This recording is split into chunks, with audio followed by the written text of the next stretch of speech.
한 사람의 신앙을 가늠할 때 가장 중요한 것은 교회를 출석하느냐라는 출석보다 말씀을 대하는 자세가 어떠하냐, 이것이 저는 훨씬 더 정확한 판단의 기준이 될 것이라고 생각합니다. 기독교 신앙의 척도는 언제나 말씀에 있습니다. 올바른 교회의 척도도 말씀을 말씀대로 받고 순종하느냐에 달려 있는 것이죠. 그러므로 오늘은 이 로마의 한 사람, 바로 이 사람의 말씀을 대하는 자세를 우리가 한번 살펴보면서 우리가 함께 도전을 나누었으면 좋겠습니다. 오늘 본문의 주인공은요, 로마의 백부장 고넬료 이야기입니다. 백부장이라 함은 그 권세가 식민지 백성에게는 사실 절대적인 힘으로 느껴질 것입니다. 물론 로마 황제가 훨씬 더 큰 권력이고 힘이지만 로마의 저 멀리 있는 황제보다는 내 눈앞에 있는 백부장이 식민지 백성 유대인에게는 훨씬 더 두려움의 존재였을 겁니다. 여러분, 우리도 과거에 그 일제강점기 시대에 일본 천황을 두려워하기보다는 일본 순사를 더 두려워하지 않았겠습니까? 오죽했으면 아이들이 울다가도 순사 온다 그러면 울음을 그칠 정도였다라고 하니 그 순사에 대한 두려움이 우리 안에 얼마나 컸는지를 알 수 있죠. 자, 그런데 그런 백부장이 보여주는 오늘의 태도는 우리에게 굉장히 놀라운 도전을 안겨줍니다. 어쩌다가 이 백부장이 오늘 본문이 이야기하는 이런 사람이 되었을까요? 이 백부장은 언제부터 이런 믿음을 가진 사람이 되었을까요? 우리는 그에 대한 대답은 알 수 없습니다. 그가 언제 누구로부터 이 믿음을 전달받게 되었는지는 모르지만 우리가 추측해 보건대 이스라엘의 현장 담당관 백부장으로 임명되면서 아마도 유대인에 대해서, 그리고 유대교에 대해서 관심을 가지고 지켜봤던 것 같습니다.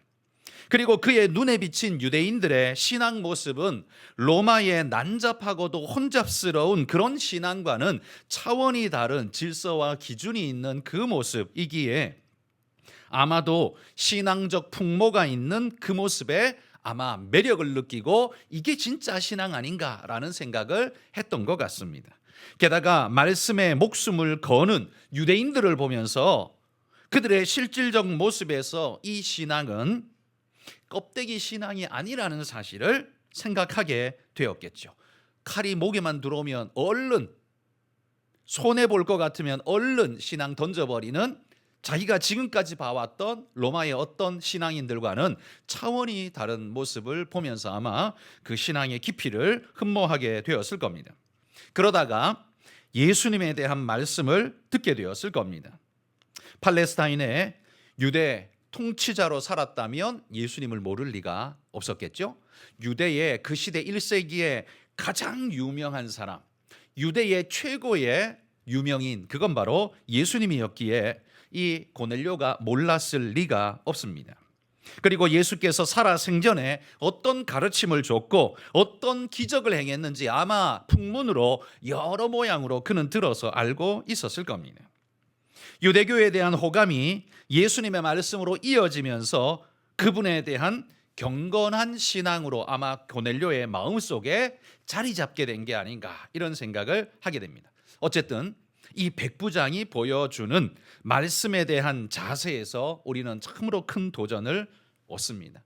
오늘 본문의 마지막 절 33절을 여러분 주목하여 보면서 고넬료의 고백, 그 고백 속에서 고넬료의 진짜 신앙의 모습을, 그 흔적을 세 가지로 함께 찾아보기를 바랍니다. 첫 번째는요, 33절을 주목해 보십시오.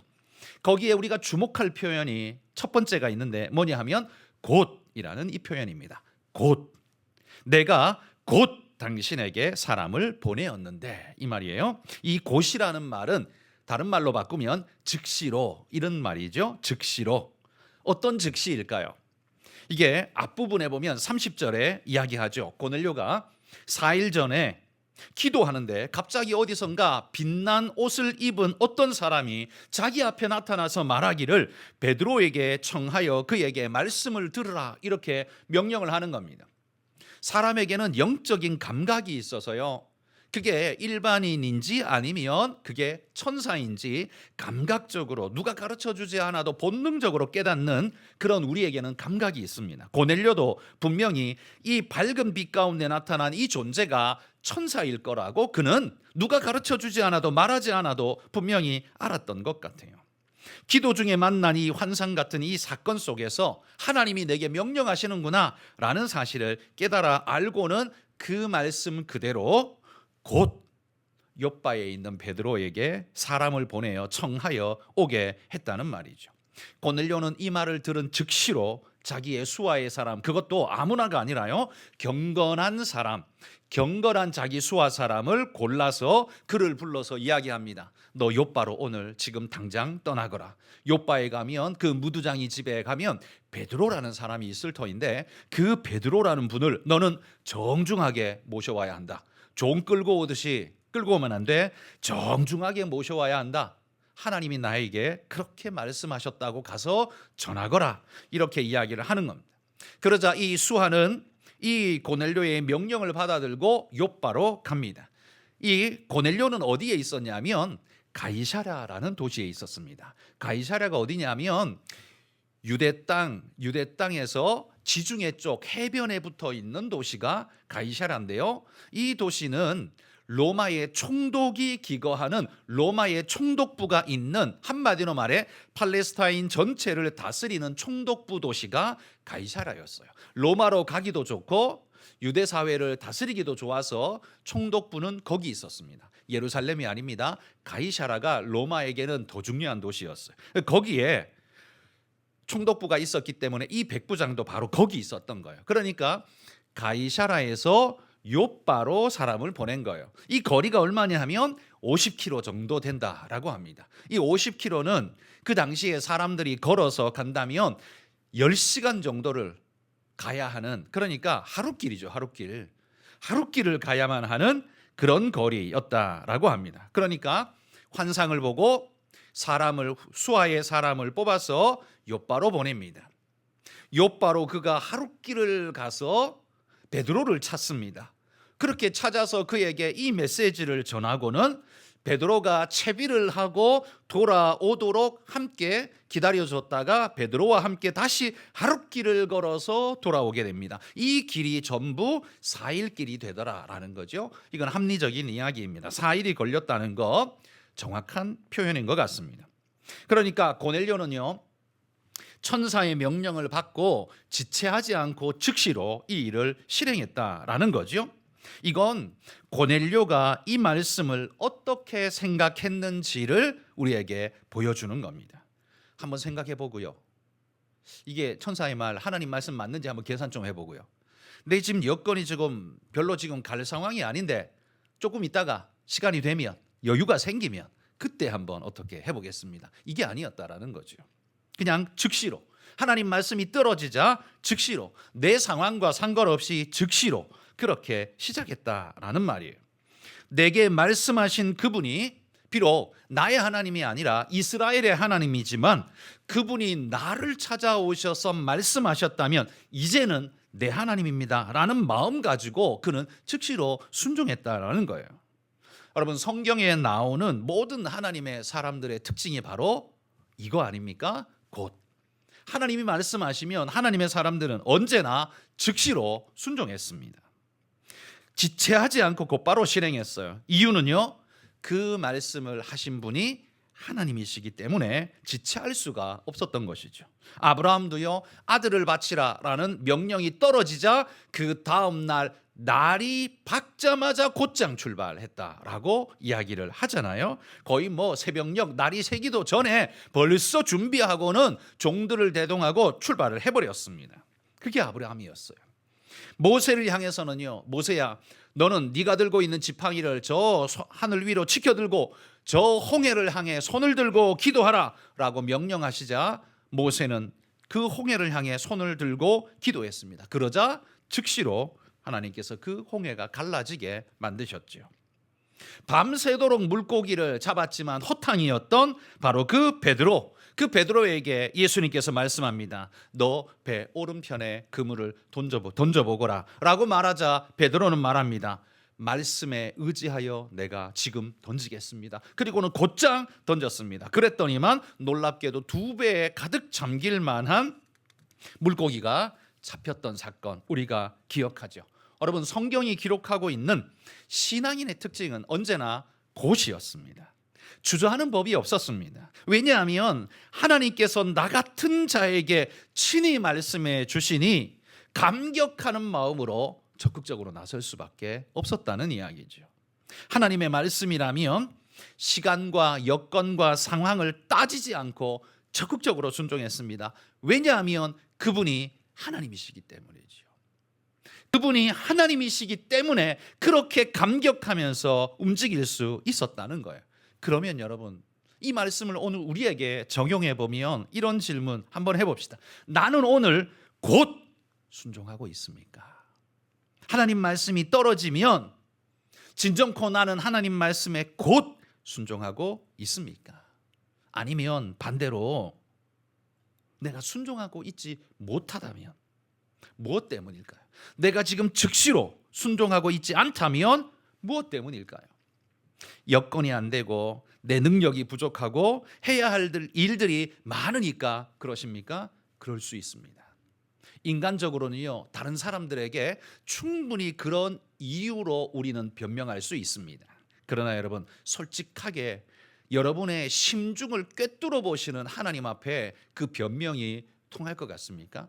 다른 사람들에게는 통해요. 왜? 내 속을 모르니까, 내 상황 모르니까, 내 여건 모르니까. 딴 사람들에게는 그 말이 잘 통합니다. 그런데 하나님에게는 그 말이 안 통한다는 거예요. 왜? 하나님은 내 상황 아시고 내 속의 생각을 아시고 네 여건 다 알고 계시기 때문에 하나님 앞에는 내 변명이 안 통해요. 왜 나는 곧 순종하지 못하는 것일까요? 반대로 왜 우리 믿음의 선조들은 곧 이렇게 순종했을까요? 그건 여건이 넉넉해서가 아닙니다. 내 상황과 여건보다 더 크신 분이 명령하고 있기 때문에, 그걸 인정하기 때문에 그렇게 할 수 있는 겁니다. 감히 내가 쓰다 달다 말할 수 있는 그런 분이 아닙니다. 그분은 내가 감히 하고 싶다 말다라고 말할 수 있는 분이 아닙니다. 그러기에 나는 즉시로 순종합니다. 이게 그들의 태도였다라는 말이죠. 그렇다면 나는 왜 순종 못하느냐? 이걸 그 말씀에 빗대어 본다면 뭐예요? 우리가 하나님 명령을 받지 못해서, 알아듣지 못해서 그랬을까요? 그럴 수도 있고요. 아니라면 하나님의 명령인 줄 알면서도 못한다면 뭐예요? 하나님의 명령보다 내 걱정이, 내 생각이 더 크기 때문에 그런 것 아닐까요? 하나님을 크게 여겨야 하는데 그게 아니라 내 걱정, 내 여건, 내 생각을 더 크게 여기니까 하나님의 명령이 거기에 짓눌려 가지고 압사당하고 나는 그냥 순종이 아닌 버팅기고 있는 모습으로 있는 건 아닐까요? 여러분, 오늘 고넬료는요, 유대인이 아닙니다. 율법의 사람도 아니에요. 그러나 그는 이제 말씀의 사람이 되기로 결심한 사람입니다. 그리고 그러자 그는 지금 즉시로 순종하고 있다는 겁니다. 여러분, 오늘 우리는 고넬료에게 바로 이 부분을 우리가 배울 수 있기를 축복합니다. 여러분, 고넬료 백부장이 한가해서 지금 여기 즉시로 순종하겠습니까? 백부장이 얼마나 할 일이 많았겠습니까? 그리고 위에 메인 사람이니까 총독의 명령을 거의 5분 대기조로 딱 대기하고 있어야 되는 사람인데 지금 뭐 이렇게 하고 있을 시간이 어디 있어요? 그런데도 불구하고 고넬료는 즉시로 순종했다라는 겁니다. 모든 것을 제켜 놓을 만큼 하나님을 크게 보고 있었다라는 사실. 여러분, 우리가 하나님을 이렇게 크게 보기를 소망합니다. 내 여건, 핑계, 게으름, 모든 것보다 더 크신 분이기 때문에 내가 감히 그런 분 앞에 이따위 짜잘한 이유들을 내어놓는 것조차 부끄럽습니다 라고 여길 수 있는, 여러분, 그런 믿음으로 우리 하나님 앞에 설 수 있기를 축복합니다. 두 번째, 오늘 이 고넬료에게서 보는 두 번째 우리가 배워야 할 모습, 이 표현 중에요, 33절 끄트머리에 보면 이제 우리는 주께서 당신에게 명하신 모든 것을 듣고자 하여, 이렇게 표현하고 있습니다. 듣고자 하여. 여기 듣고자 한다라는 이 동사는 그의 고넬료의 마음의 방향을 우리에게 보여주고 있습니다. 그는 하나님의 말씀이 흐르는 곳으로 그의 마음도 흐르고 있다는 사실을 오늘 우리에게 보여준다는 거예요. 여러분, 아무리 명령이 주어져도요, 내 마음이 거기 있지 않으면, 하나님의 명령에, 하나님의 말씀에 내 마음이 있지 않으면 그 명령 못 따릅니다. 거기에 가장 대표적인 존재가 누구예요? 요나 아닙니까? 요나. 하나님 명령이 주어져도요, 하나님의 명령에 요나는 마음이 없었습니다. 니느웨로 가라는 하나님의 명령에 마음을 둘 수가 없었습니다. 분노가 일어나고 자기 정의감에 들끓어서 하나님의 명령이고 뭐고 간에 하나님 명령보다 자기 정의감이 더 컸거든요. 그러니까 다시스로 가는 게 정의라고 생각했어요. 그리고는 다시스로 그냥 가버렸어요. 하나님의 명령, 하나님의 마음이 있는 그곳에 그의 마음이 흘러야 하는데 그렇지 않으니까 어떻게 해요? 하나님 명령이 주어져도 그 명령에 순종하지 않는 겁니다. 그러니 여러분, 거기서 무슨 역사가 일어날 수 있겠습니까?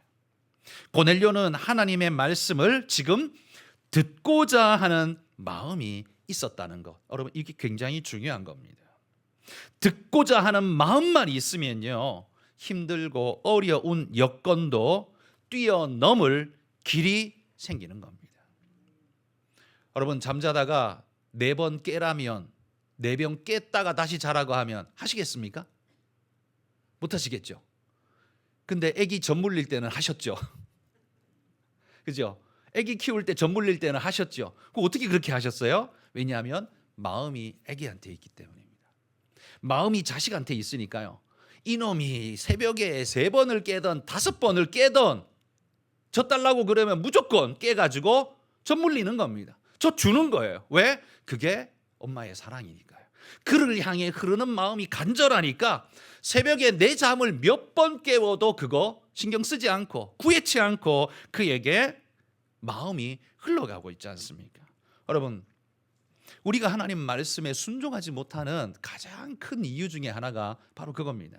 하나님께로 내 마음이 흐르지 않기 때문입니다. 하나님 말씀은 저기 있고요, 내 마음은 여기서 놀고 있어요. 그러니까 아무리 하나님이 뭐라 그래도 내 귀에 들리지 않고 순종하지 않습니다. 여건이 안 좋아서요, 다 핑계입니다. 뭐 실력이 없어서, 뭐가 모자라서 다 핑계입니다. 마음만 있어 보십시오. 뭐든지 다 할 수 있습니다. 사람이 마음만 있으면 뭐든지 다 합니다. 연애할 때 내일 출근한다고 저녁에 안 만나셨어요? 새벽이라도 만날 준비를 하고, 그죠? 언제라도 그 바쁜 시간에 5분이라도 얼굴 보려고, 그 먼 길을 찾아가서 5분이라도 얼굴 보려고 달려가는 게 그게 연애의 마음 아닙니까? 그러니까 마음이 있으니까 그게 가능하잖아요. 그죠? 하나님께 우리 마음이 있으면 여러분, 이 모든 것이 가능할 줄 믿습니다. 우리는 우리의 핑계를요, 이렇게 되잖아요. 여건이 안 돼서, 상황이 없어서, 시간이 없어서, 내가 바빠서. 우리는 다 그렇게 인정해 줍니다. 아, 그렇죠. 맞습니다. 그래요. 우리는 다 그걸 인정해 줄 수밖에 없고 그래요. 그런데 정작 하나님 앞에 나 자신이 한번 물어보십시오. 진짜 시간이 없었습니까? 진짜 여건이 안 됐나요? 진짜 뭐가 없어서 안 했나요? 까놓고 이야기해서 마음이 없어서 안 했습니다. 그렇죠? 마음이 있었으면 그거 했을 겁니다.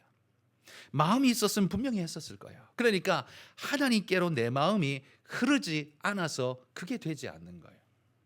근데 지금 고넬료는요, 그 마음이 하나님께로 막 흘러가고 있어요.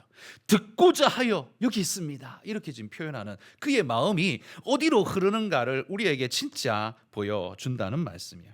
고넬료가요, 이렇게 마음이 하나님께로 흐르니까 그 다음에 뭐가 일어나요? 그 다음부터 일어나는 건 다 기적이에요. 하나님을 만나고 인생이 변하고 은혜의 역사가 일어나고, 이게 전부 기적인 거죠. 여러분, 하나님께로 마음이 흐르면 하나님은 우리에게 기적을 선물하실 줄 믿습니다. 여러분, 기적이 꼭 뭐 땅이 갈라져야 기적입니까? 아니요. 그게 아니라 내가 기대치 않은 어떤 일들이 나를 통해 이루어지고, 내가 뭔가를 준비하거나 내가 그럴 만한 자격이 없는데도 내게 그런 선물이 주어지면 그 다 기적 아닌가요? 여러분, 하나님이 우리의 마음이 하나님께로 향하면 하나님도 우리에게 기적을 선물해 주실 줄 믿습니다. 세 번째, 오늘 고넬료에게서 우리가 주목해야 할 표현은요, 마지막 33절의 마지막 구절입니다. 다 하나님 앞에 있나이다, 이 구절이에요. 고넬료는요, 초청한 베드로가 오자 그 앞에 부복하고 엎드렸습니다. 그러면서 이렇게 말합니다. 이제 우리는 주께서 당신에게 명하신 모든 것을 듣고자 하여 다 하나님 앞에 있나이다. 아니, 베드로 앞에 있으면서 하나님 앞에 있다고 말하면 이 신성 모독 아닙니까? 베드로를 지금 하나님이라고 부르는 것 아닙니까? 아닙니다. 그렇죠? 베드로를 하나님이라고 부르는 거 아니에요. 고넬료는 베드로를 하나님이라고 말한 게 아니라 베드로가 담고 온 말씀, 가지고 온 말씀, 그게 하나님인 거예요. 그 앞에 있다라고 말씀하는 거죠. 여러분, 조선시대 임금이 멀리 있는 지방 관찰사나 수령에게 명령을 전할 때 그에게 뭐 사약을 내릴 때라도 혹은 어떤 명령을 내릴 때라도 거기에 서신을 써서 파발로 보냅니다. 그러면 예를 들어 관찰사 높은 직급에 있는 사람에게 그보다 낮은 사람을 수하로해서 보냈어요. 왕의 서신을 들고 갔습니다. 왕명을 받으시오. 그러면 관찰사가 너 나보다 직급이 2단계나 낮은 놈이네. 야, 줘봐. 이렇게 하는 사람이 어디 있어요? 그렇죠? 왕명이면 어떻게 합니까? 자기보다 직급이 낮든 어쨌든 상관없이 무조건 그가 지금 왕명을 들고 왔으면 무조건 그 앞에 무릎 꿇고 엎드려 앉아야 하는 것이 그게 당연한 것 아닙니까? 그렇죠? 왜냐하면 그의 앞에 무릎 꿇는 게 아니라 왕 앞에 지금 무릎 꿇는 거죠. 왕이 보낸 서신, 그건 곧 왕을 이야기하는 거니까 왕 앞에 무릎을 꿇는 겁니다. 지금 고넬료가 베드로 앞에 무릎 꿇는 것도 그것 아닙니까?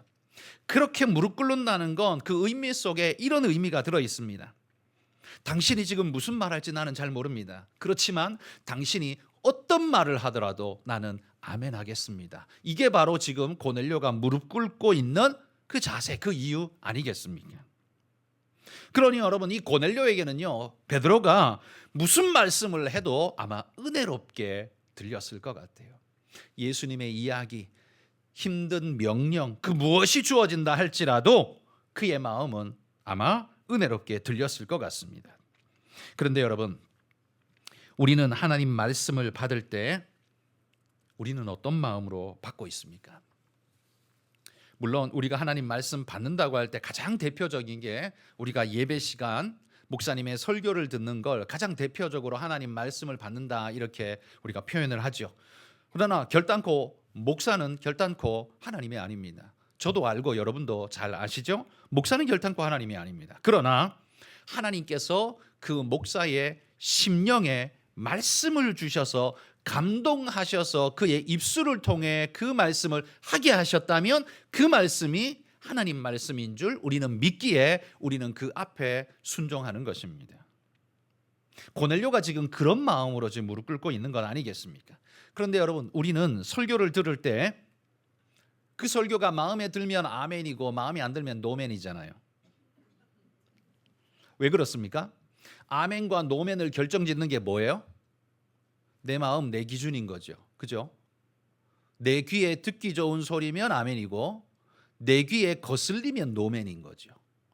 말씀이 말씀되는 판단을 지금 누가 하는 거예요? 내가 하고 있는 거예요. 그 말씀이 하나님이 아무리 전달해서 내 마음에 거슬리면 그건 하나님이 아니야. 하나님 말씀 아니야. 노맨이야. 이렇게 되는 거죠. 여러분, 이게 바로 어찌 보면 신성모독 아닐까요? 여러분, 우리의 실수는요, 언제나 그 말씀이 하나님 말씀인지 아닌지를 자꾸만 내 기분이 평가하도록 자꾸 우리를 거기에 내놓는 게 우리의 큰 실수입니다. 사실 신앙인 중에 하나님 말씀을 하나님 것으로 규정하는 것은 내 생각이다 이렇게 말하는 사람이 세상에 어디 있어요? 그런 사람은 없어요. 아무도 그렇게 말 안 해요. 그런데 정작 말씀이 주어질 때 아멘과 노멘은 뭐가 나눠요? 말씀이 나누는 게 아니라 내 기분이 나눠요. 내 기분이 나눠요. 내 감정이 은혜 받아야만 하나님의 말씀인 것 같고 내 감정이 움직이지 않으면 하나님의 말씀이 아닌 것처럼 여겨질 때가 많지 않습니까? 사실 그게 우리 연약한 인생의 우리의 모습 아닙니까? 여러분, 우리의 감정이 말씀을 말씀되게 하는 것 아니지 않습니까? 그죠? 말씀을 말씀되게 하는 건 말씀 자체이지 내 기분, 내 느낌, 내 여건, 내 상황이 아닙니다. 내 감정이 하나님의 말씀을 만드는 것이 아니라 하나님 말씀이 말씀을 말씀되게 하신다라는 말이에요. 근데 이 말씀을 잘 아시는데 이대로 지키는 게 정말 어렵잖아요. 쉽지 않죠. 그래서 여러분 이 말씀을 자주 들으면서 그때마다 다시 결단하고 다시 결단하고 다시 결단해야 합니다. 그게 우리의 모습입니다. 잘 안 되니까 계속해서 훈련하고 연습하는 것처럼 우리도 그렇게 해야 합니다. 여러분, 우리의 순종이 내 감정에 좌우되지 않도록 말씀 붙잡고 가는 우리가 될 수 있기를 소망합니다. 우리 아이들이 어렸을 때는요, 감정에 휘둘려서 뭐든지 다 합니다. 그렇죠? 아이들 때는요. 그런데 어른이 뭡니까? 어른. 20살 넘었다는 소리예요? 아니에요. 30살, 50살이 넘어도 A인 사람 많아요. 그거는 나이가 말하는 게 아니라 감정을 컨트롤할 수 있고 자기의 기분을 절제할 수 있고 제어할 수 있고 오름 앞에 자기를 무릎 꿇릴 수 있는 그런 절제력과 자세가 되어 있는 사람, 그게 어른 아닙니까? 애들은 그걸 관리 못하지만 어른은 그걸 관리할 수 있는 자이기에 어른 아닙니까?